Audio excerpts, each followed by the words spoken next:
Oh hey, you got me put my boobs back in. Hi, Phyllis Serene here with Goddess University.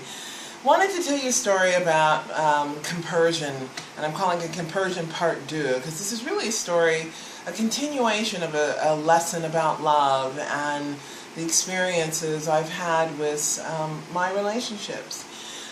So it starts with me realizing I'm less than 30 days of being a single woman again, and completing the paperwork of divorcing my husband James. And we were together 16 years, and it was an amazing experience. Of course, challenging life lessons, the plans we had set for living, loving, raising children together did not take the path we thought they would, and we had our challenges with depression and not being able to get pregnant, and all of those life lessons that come along when you live.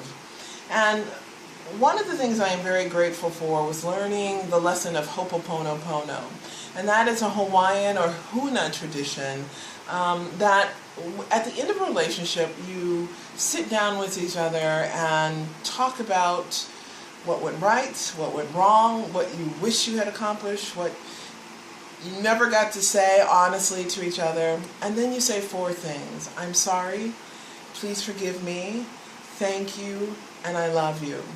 And those statements and that conversation allowed us to just take weight of years of anguish off of each other's shoulders and to love each other and release each other. Fast forward 2 years, and we have both fallen in love with other people. However, I had not done the final paperwork and getting that divorce thing done. And it was my love, Michael, who brought it to my attention when I proposed to him. And he said, well, how can you propose if you're not even divorced yet? And I went, oh, snap. Like, okay, you're right, bro.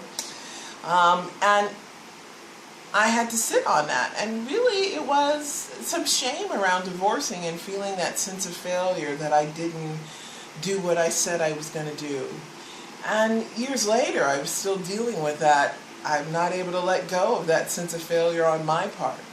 And I realized that when I finally did catch myself, and really it was realizing what I'd done to Michael and how the lack of integrity of my own words that brought me that, little happy face slap, that I went, let me do the right thing.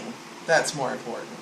And when I did, James was ready to be divorced, and he had fallen in love, and it was, the relationship was, the timing was beautiful. So as we reached out in other directions, love came back, kind of like that torus loop of energy, that electromagnetic field I talk about in the heart space of that heart chakra and that emotional space for us. So we looked at where we're at and said it's time to be done. And in that love and respect that we had expressed in a conscious uncoupling type of, I guess, video that we made for each other and a saying goodbye to each other, but this time it was able to, it's like handing a baton to each other of keep loving. And I say the baton because I wanted to share a statistic I had heard years ago about there are 25 people on the planet for everybody. They're perfectly matched. 25. I've had 3 major loves in my life, and so I'm like, this is a good game. There's a lot of love out there. So yes, those sayings about there is more love. There is more love. Now, there's lots of sex if you want to just pursue sex, but love, it takes a lot more work. And like James used to say, if it was easy, anybody could do it. So for me, that Compersion was an expansion of being able to go deeper and supporting him and his ability to love again, and his love for me and supporting me in my pursuit of a new love. Compersion, look it up. It's from the poly community. It's a great concept of being able to go deep in love, and I have chosen challenging men to love just so it was a good mirror for me to go as deep as I could, and I am grateful for that. So that's what I wanted to share with you today.